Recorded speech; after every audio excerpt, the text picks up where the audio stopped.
humiliated in the FA Cup 5th round. League 2 Grimsby winning 2-1. Steve, was this a new low? A couple of penalties, goal ruled out, but I just felt afterwards that we couldn't have any complaints. It was odd, wasn't it? I mean, I do think in the cold light of day, you replay that game 100 times and you win 99 times out of it, because we literally handed them 2 penalties through utterly brainless, not even defending. It wasn't even we were doing defensive things to cause penalties to be given away. We literally just, it's just like, what are we doing? Absolutely mental. Like, I don't think there's a Grimsby player within 20 yards of Lianco when he's trying to head that cross away. And Gillette Assar, I mean, at the end of the day, he's probably actually proven Nathan Jones right in many ways.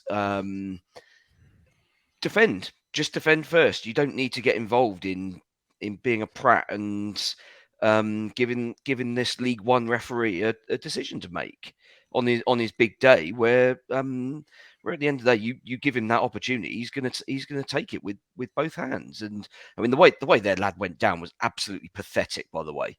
But if you give him that opportunity, and the ref only kind of sees it one way, then you're shooting yourself in the foot. But I mean, the thing is, let's be honest, Grimsby didn't get, other than those 2 penalties and one other shot, I don't think they got out of their own half. But we were just too slow and too lethargic once we got into the final third. We had a spell of 20 minutes around where we got the 1 goal back, and Walcott had his equaliser disallowed, where all of a sudden we applied a bit of pressure at pace, and they couldn't handle it. And if that Walcott equaliser was had stood, we'd have won that game in 90 minutes comfortably. If we were playing at their place, of course, there wouldn't have been VAR, would there? Exactly. So it would have been fine. Absurd. That's the magic. So they wouldn't have had the first penalty, and they wouldn't have had, and the Walcott goal would have counted. But yeah, I mean, that's a nonsense of the FA Cup sort of ruling, in that, I mean, the thing is, you get to this stage where you've only got 8 games going on. Surely you have enough resources to have the technology present at all the grounds. It shouldn't matter whether those grounds are Premier League grounds or if they're lower league. Like Sheffield United, they've played Premier League games with VAR at Bramall Lane. Burnley, they've played Premier League games at Turf Moor with VAR. They've got the capability and the technology already in place at those venues. There's absolutely no justification for VAR not, if you're going to use it, then you've got to use it in every game. It might be a case that you say, okay, we're going to use it from like the 5th round onwards, where you're into the last 16. There's only 8 games, and you're more than likely going to be playing most games at Premier League or at worst Championship grounds. But yeah, not having it at this stage of the competition is nonsense. It's very strange. Jacob, obviously, I'm just trying to think about the positives from this. In a way, I kind of came away from that game thinking, actually, it might make the job easier for the manager, because I think if they'd have performed really well, he might have had a selection headache and he might have had some big decisions to make. But there was certainly absolutely nobody that played their way into his thoughts or his starting 11 after Wednesday night. No, I think your outlook's certainly more wise than mine was at the time. I just thought it was a complete mess, and I think it probably, and I still think it now, that it was kind of indicative of the broader issues at Southampton in terms of the recruitment and how many misses they've had, and how everything's been kind of blurred, and there's not really been a clear vision between two ownership regimes. But we've made a big thing about this squad being too excessive, too bloated. 30 players. I think Southampton used the most players in the Premier League, along with Chelsea, and both teams to different extents haven't really got an identity or had it at that point. And you bring in these players. Rubens has made 9 changes. He probably said to these players, "Give it your all. This is maybe your last opportunity to shine at this season, maybe even in your time at Southampton." And I couldn't believe how poor they were. And I know everyone's like, always play your best team, and I understand that, but even still, you can't be losing to a League Two team like that. I don't care who plays, how much of it is rotated.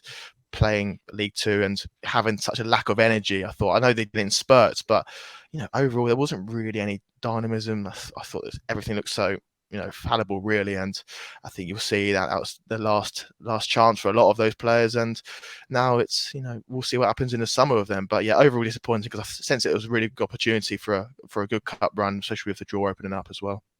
Is it a missed opportunity, Glenn, do you think, or would it have been a distraction? And actually, we just now know for sure that players like Lianco and maybe to a certain extent Sletosar and Orsic, they're not going to cut the mustard, and that's it now. Just put them in the B team.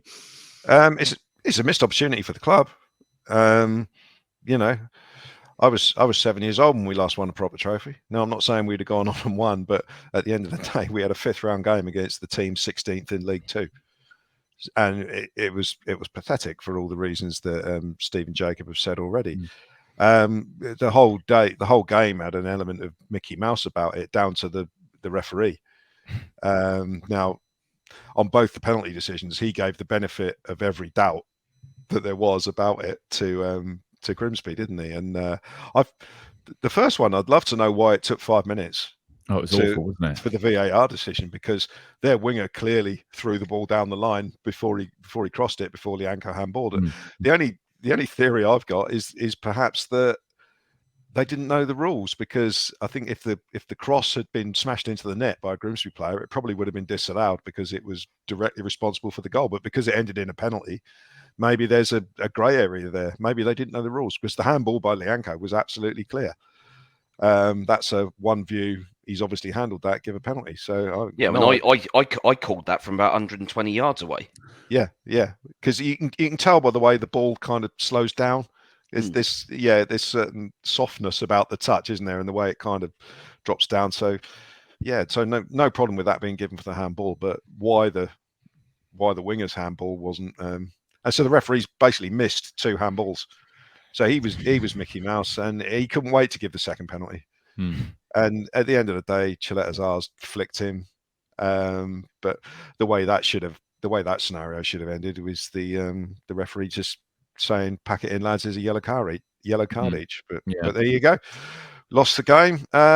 It's a missed chance for the club and the supporters. Does it help the league program? Not convinced, to be honest. And the thing that annoys me about it is, it is allegedly top-level sport that we're playing. And to me, if you get paid by a football club, that entitles you to train. And anything else should be earned. Your minutes on the pitch in whatever competition, it should be earned. And that starting lineup, I mean, I can't understand why Sulemana and Onuachu weren't on the bench in case they were injured. I mean, and so when the front players were a disaster, we ended up bringing on Joe Aribo, who we knew was going to be a disaster. He's been a disaster ever since the pre-season friendly when he scored that good goal. It's strange to me that we kind of, I agree with Jacob. Ruben Sellers probably thought I could put out any 11. And I don't think we underestimated Grimsby. I think we underestimated quite how bad some of our squad players are. And that's why we ended up with the result we did. I mean, the caveat to all that is that, I don't see what goes on in training, nor does anyone. So maybe Joe Aribo and he's brilliant in training, so he earned his chance. I don't know, but I think it was a missed opportunity, definitely. But if it acts as the impetus for everyone to learn some hard truths and some tough decisions to be made, then it's probably a good thing.